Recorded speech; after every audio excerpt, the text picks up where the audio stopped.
Tervist! Mina olen Anne Randväli, ma olen Sotsiaalministeeriumi juures tegutseva vaimse tervise staabi liige ja täna räägiksingi pisut vaimse tervise staabi tegevustest ja eestlaste vaimsest tervisest kriisi ajal. Ma teen seda esitluse toel ja jagan kohe ka siis ekraani.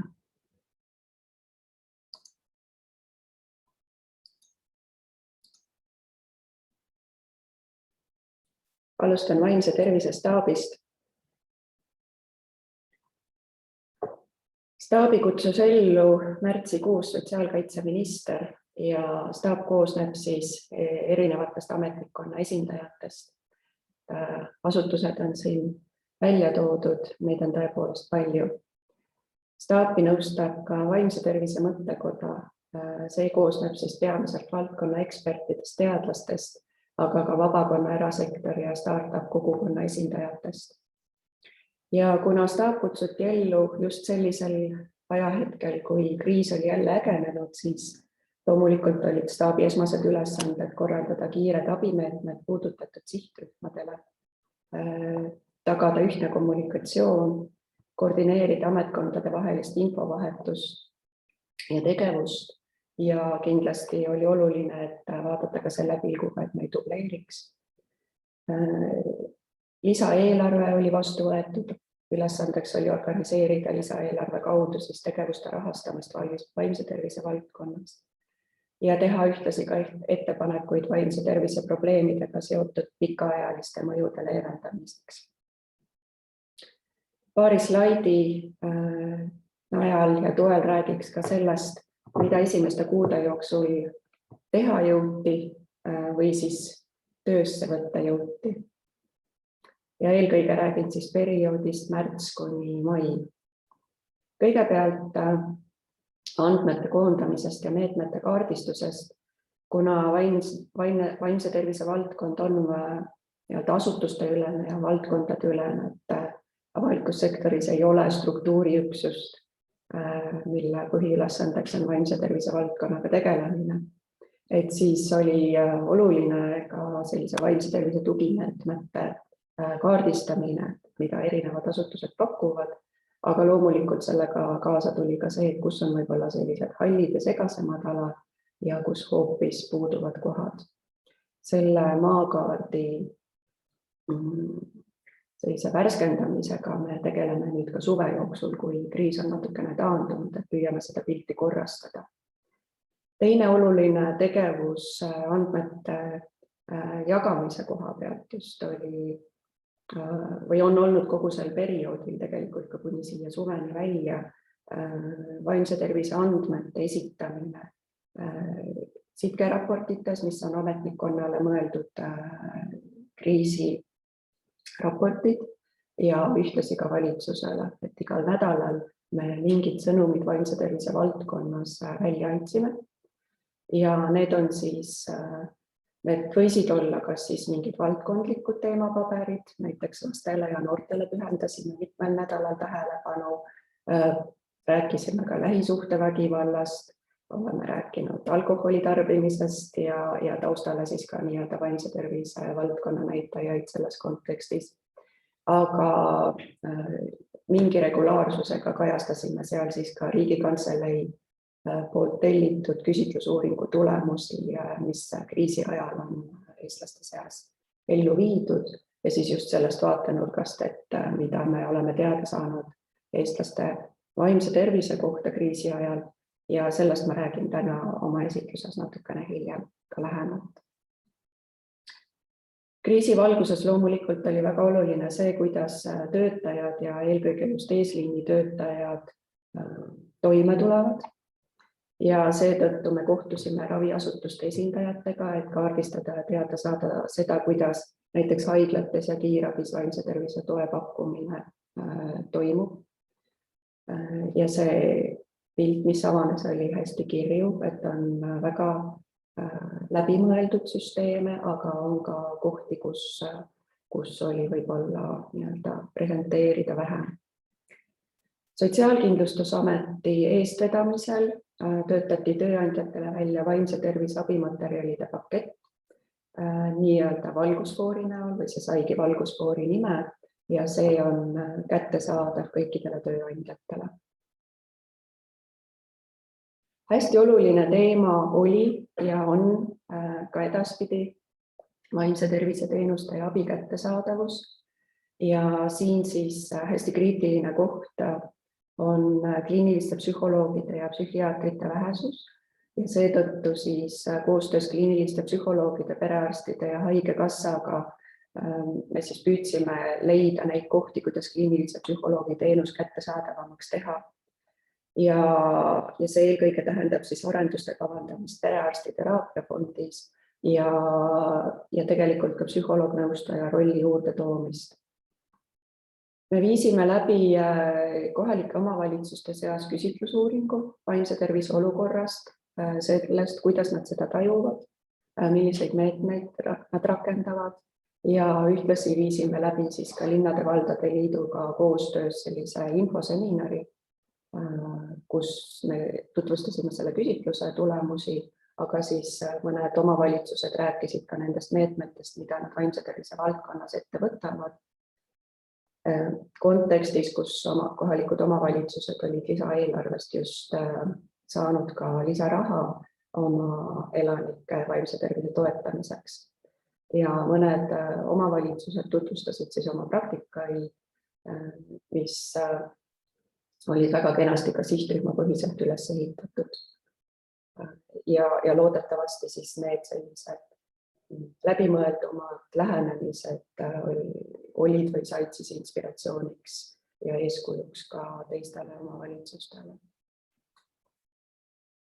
Vaimse tervise abiliini käivitamine Sotsiaalkindlustusameti poolt on kindlasti oluline, aga ma arvan, siinkohal on oluline olnud ka see, et seniste abiliinide ja toepakkumiste info kättesaadavaks tegemine on olnud üks ülesanne ja siin staabi liikmed on ajas läinud üha ühtsema kommunikatsiooni poole, mis ma arvan on väga-väga oluline, et see tõepoolest siis inimestele nõnda ka nagu kinnistuma hakkaks, et mis on need kohad, kuhu pöörduda, kui ma tunnen, et ma vajan kellegi abi. Ja ettevalmistamisel on samas kontekstis just ka vaimse tervise kratt, mis püüdleks siis selle poole, tegemist oleks digitaalse platvormiga, püüdleks selle poole, et identifitseerida võimalikult väikese arvu küsimuste abil inimese abivajadus ja pakkuda talle siis need võimalikud, kas siis need samad telefoniliinid või abimaterjalid või professionaalse toe kontaktid, et mis tema vajadustele kõige paremini sobiks. Selle ettevalmistamine on keeruline, mitmetahuline, aga me sellega kindlasti jätkame. Lapsed, noored ja pered olid kindlasti üks selline sihtrühm, mis kriisi valguses oluliselt kannatada sai või võrreldes teistega ka rohkem kannatada. Ja Sotsiaalministeeriumi laste ja perede osakonna eestvedamisel kaardistati laste ja perede selline vaimse tervise valdkonna mindmap või mõttekaart. Ja kui lapsed maikuus kooli tagasi läksid, siis enne seda töötati staabi poolt välja erinevate osapoolte koostöös õpetajatele juhis 4 sammu märkamiseks ja sekkumiseks.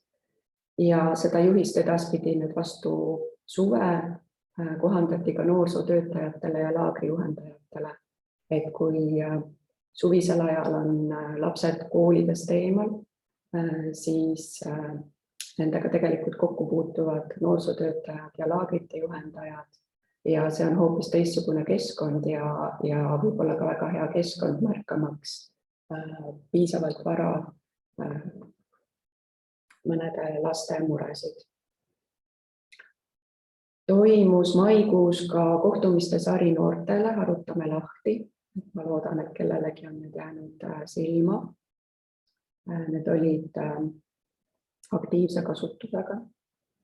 Ja juunis siis on toimunud ka tänukampaania lapsevanematele, kes kriisi ajal on pidanud toime tulema väga mitmes rollis ja see on olnud kindlasti keeruline.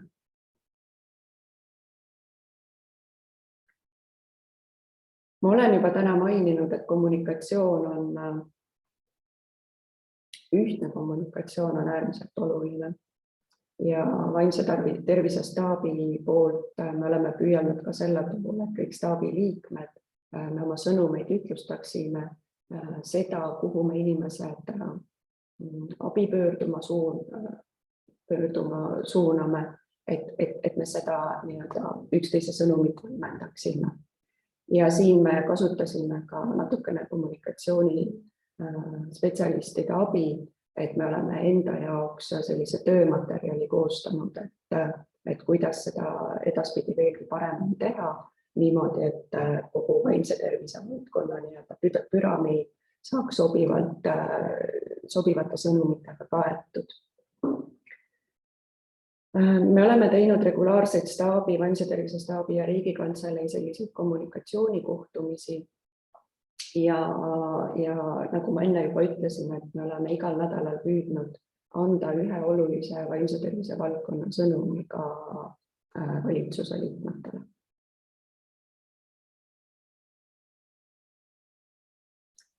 Kui nüüd siit edasi vaadata, siis see, et vaimse tervise staap kutsuti ellu selleks, et valdkondade üleselt paremini koostööd teha ja paremini koordineeritult seda valdkonda edendada, siis tegelikult see vajadus on pidev, jätkub nii suvel kui ka alates sügisest.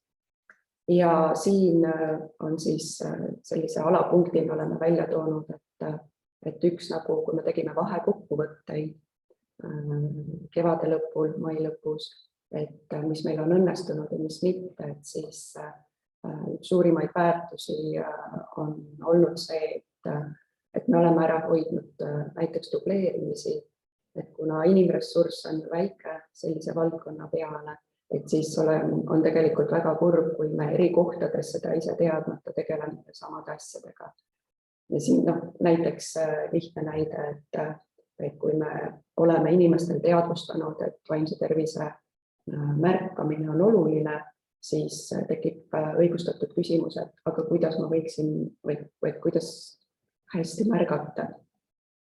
Ja see siis seda ootust esitatakse ja siis erinevates kohtades, näiteks kas siis Sotsiaalkindlustusametis ja Haridus- ja Teadusministeeriumis hakkavad inimesed töötama sellega, et töötada välja näiteks mingi spetsialistide poolt kokku pandud juhis, kuidas siis märgata oma kõrvalseisva inimese võimalikke probleeme.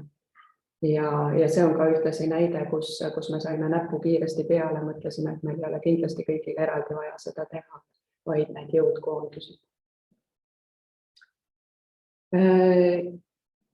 Eelmisel kevadel kriisi puhkedes väike teadlaste seltskond pani kokku kriisi psühhosotsiaalsete mõjude sellise ekspertarvamuse või analüüsi. Ja meil on nüüd plaanis seda suve jooksul värskendada, sest aasta jooksul on nii meil Eestis kui rahvusvaheliselt tulnud juurde teadmist ja kogemust. Ja me tahame seda kindlasti fikseerida või endale kasutatavaks teha. Ja see on eelkõige oluline selleks, et meil tekiks parem valmisolek võimalikuks järgmiseks kriisilaineks, aga ka tegelikult plaan kriisi vaimse tervise mõjude leevendamiseks, sest selge on see, et nii mõnedki sihtrühmad või näiteks regioonid on saanud teistega võrreldes enam kahjustada ja meil peab olema tegevusplaan selleks, kuidas sellega tegeleda ja toime tulla. Me kindlasti jätkame vaimse tervise abi kättesaadavuse parandamisega. See on äärmiselt oluline ja mu enda isiklik hinnang on, et see muutub lähiperioodi või lähiaasta üks olulisemaks küsimuseks vaimse tervise valdkonnas. Ja siin see käib tõesti mitmel tasandil, et ühelt poolt meil on vaja tugevdada kohaliku omavalitsuse tasandit vaimse tervise valdkonna püramiidis me nimetame seda. Meil kindlasti on vaja veelgi paremini ära kasutada need ressursid, mis meil on esmatasandil ja kust kaudu siis tegelikult jõuab inimene vajadusega nii-öelda teise astme ehk terviseteenusteni, kliinilise psühholoogi ja psühhiaatri teenusteni. Ja ma väga loodan, et me jõuame siis ennetuse poole pealt ja kasutades siis digilahendusi selleni, et me aitame kokku viia piisavalt kiirel ja lihtsal moel inimese natukene määratleda inimese abivajadust ja suunata teda siis nii-öelda sobivate kas materjalide, abiliinide või kontaktideni. Sellesama abi kättesaadavuse parandamisse panustab ka see järgmine punkt, mis räägib sellest, et meil on vaja piisavat hulka sobiva ettevalmistusega spetsialiste ja siin siis on nii tugispetsialistide vaimse tervise alasest ettevalmistusest räägime, aga kindlasti on hästi olulised ka psühholoog-nõustajate kutseaasta toetamine ja tegelikult ka kliinilise psühholoogi kutseaasta mahu suurendamine. Ma väga-väga loodan, et see saab nõnda ka ellu. Ja loomulikult on vaimse tervise staabi ülesanne olnud nii seni kui ka edaspidi siis pöörata tähelepanu sellele, et selleks, et vaimse tervise valdkonnas midagi saaks edeneda, on sinna päriselt vaja suunata ka ressurssi ja neid ettepanekuid me siis ka teeme. Nüüd siis natukene eestlaste vaimsest tervisest kriisi ajal. Ja sellest ma räägin eelkõige tuginedes siis Riigikantselei tellimusel ellu viidud küsitlusuuringutest, neid teostab Turu-uuringute aktsiaselts ja nende eesmärk on olnud kaardistada siis inimeste arvamusi, hoiakuid ja käitumisvalikuid COVID-19 kriisis. Ja muude küsimuste hulgas on uuritud siis selle küsitluse raames ka inimeste stressitaset ja küsides siis, et kas vastajad on viimase 30 päeva jooksul olnud stressis või pinge all. Ja näiteks viimases küsitluslaines mai lõpus vastas ligemale kolmandik inimene, et nad on olnud sel perioodil stressis, kas suurel või väga suurel määral. Ja keskmisest oluliselt kõrgema stressitasemega paistavad silma eelkõige just nooremad vanusegrupid, 15–24 ja 25–34 aastat, siis töötud, õpilased või üliõpilased, mis osaliselt kattub siis ka noorte vanusegruppidega ja lapsepuhkusel või kodused inimesed. Aga siin slaidil oleval pildil näitan ma soolist erinevust stressitasemes, et eesmärgiga siis püüda natukene kirjeldada ka seda, milline on olnud naiste situatsioon. Ja siin on siis näha, et naiste stressitase on olnud pidevalt pisut kõrgem, kuid on siis natukene see on suuremaks või märgatavalt suuremaks on see vahe siis läinud alates märtsist. Ehk siis nii-öelda selles teises kevadises kriisilaines.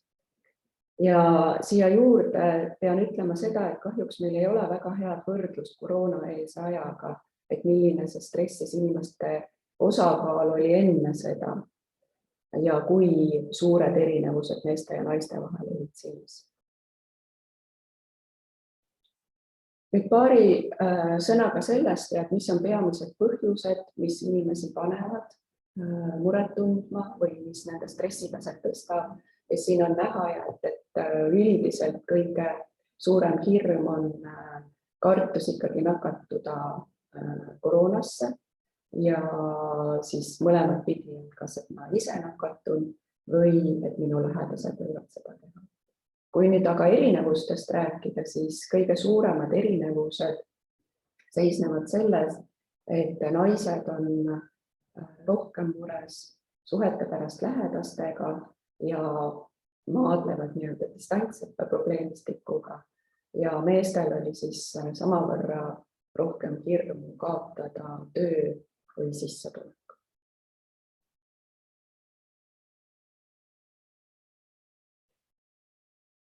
mitte iga kord, aga ühe korra kevade jooksul on siis sellesama küsitlusuuringu raames püütud kaardistada siis ka vaimse tervise probleemidele viitavaid sümptomeid. Siin on natukene pikem jutt selle kohta, aga tegemist on siis metoodiliselt EK2 küsimustikuga ja meil ei ole väga häid võrdlusandmeid koroonakriisi mõju kohta, aga sedasama sugust küsimustikku on kasutanud Tai tervisekäitumise uuring ja 2006, 2014 ja 2019 uuringutes on need andmed olemas ja need näitajad on olnud 2–3 korda madalamad võrreldes siis sellega, mis on siin pildil ja seega see on üks selge indikatsioon, et vaimne tervis on koroonakriisi ajal ekstra ikkagi oma löögi saanud. Ja kui nüüd siin taustale nagu veel sellist lisainfot anda nagu naiste ja meeste selliste erinevustest vaimse tervise murede kontekstis, et siis naistel kipuvad olema sellised internaliseeritud probleemid nagu meeleoluhäired ja ärevus ja meestel siis rohkem eksternaliseeritud, et väljapoole elatud, et mis seonduvad siis alkoholi ja narkootikumide tarbimise ja riskikäitumisega.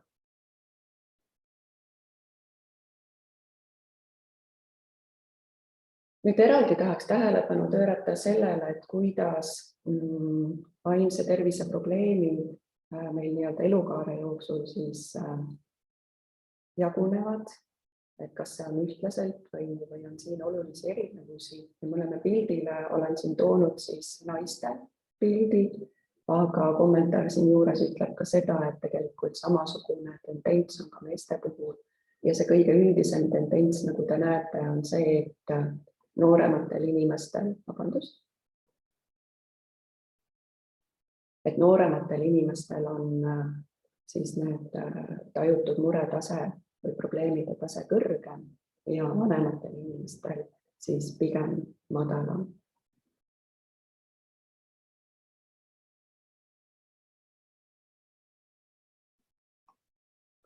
Ja see viib siit järgmise slaidini teadmiseni, et vaimne tervis saab alguse juba lapsepõlvest ja siin ma siis olen pildile tulnud natukene sellise kurvema statistika, et laste depressiooni ja suitsiidimõtetest ja ka sellest, et juba lapseeast saadik on tüdrukud vaimse tervise muredega rohkem kimpus kui poisid. Ja kuna me teame, et ka naised täiskasvanutena nende vaimse tervise murede tase on pisut kõrgem, siis võib öelda, et see saab alguse seal vanusegrupis 11–15 ja ta jääb tegelikult elu jooksul väga püsima. Ja võib-olla just sellest lastest ja sellest mõttest lähtuvalt, et me nooremas eas meie vaimne tervis on hapram. Kuigi kriisimõjude või kriisis oli kindlasti noorte vaimse tervise muredele ka teisi põhjuseid, et see kriis seadis ju löögi alla just sellised sotsiaalsed suhted, mis ei olnud perekonnasisesed, vaid välised ja just lastel ja noortel on suhted sõpradega ja eakaaslastega äärmiselt olulised. Aga ka sellest tulenevalt, et see nii-öelda laste ja noorte vaimne tervis on hapram, et ma mõtlesin, et ma korra toon pildile ka Sotsiaalministeeriumi võrdsuspoliitikate osakonna võrdsem Eesti 10-osalise videosarja, eelkõige viimase video sellest, kus Merike Sisask räägib, mida tähendab säilenõtkus. Ja see säilenõtkus on just see, mille arendamise ja tugevdamisega me kõik tegelema peame.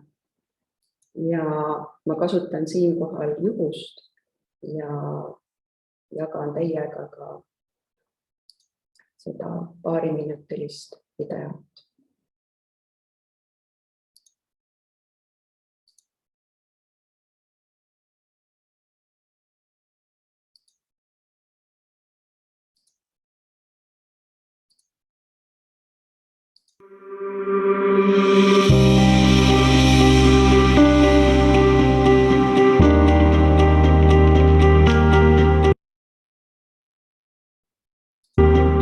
Miks on nii, et osadele inimestele muudatused meeldivad, samas aga teistele tekitavad ebakõlad argipäeva stressi, kui mitte isegi depressiooni? Tallinna Ülikooli sotsiaaltervishoiu professor Merike Sisask selgitab, mis asi on säilenõtkus ning kuidas seda arendada. Säilenõtkus on võime kohaneda ebasoodsate või isegi ekstreemsete tingimustega. Nii ökosüsteemid kui inimesed tulevad keeruliste olukordadega paremini toime, kui nende säilenõtkus on kõrge. Positiivse vaimse tervise üks alustalasid on just nimelt säilenõtkus. Kui tavapärastes olukordades saab enamik inimesi oma probleemidega hakkama ja väiksed muutused ei tekita samuti suuri kohanemisprobleeme. Aga kui olud muutuvad ebakindlamaks, siis saavad kõrge säilenõtkusega inimesed endaga paremini hakkama. Ja neil on võime säilitada optimistlik vaade probleemidele ka siis, kui kõik ei lähe nende soovide kohaselt. Madala säilenõtkusega inimesed aga on haavatavamad. Nende kohanemisvõime on kehvem. Probleemidest saavad nende jaoks mured. Mured näivad ületamatuna ja enamasti tundub, et nendes muredes on süüdi ikka keegi teine. Säilenõtkus tähendab oskust ära tunda, millal reageerida ja millal mitte. Ning kuidas reageerida? Vaadake näiteks pilliroogu. Tuulevaikse ilmaga seisab see vaikselt paigal. Õrna tuulehooga liigub nõtkelt kaasa. Tormi saabudes võib pilliroog taanduda maani, kuid tormi vaibudes tõuseb jälle püsti ja seisab edasi sirgeselgsena. Hea uudis on see, et säilenõtkust on võimalik arendada. Kuidas? Hoia olulisi suhteid. Suhtu kriisidesse kui paratamatusesse ja muutustesse kui loomulikku osasse oma elust. Sea endale realistlikud eesmärgid ja liigu vaikselt nende poole. Kui tekivad probleemid, püüa leida neile lahendus. Hoia ennast, hoolitse enda eest ja ole enda vastu sõbralik. Säilita positiivne maailmavaade ja ära keskendu muredele ja hirmudele.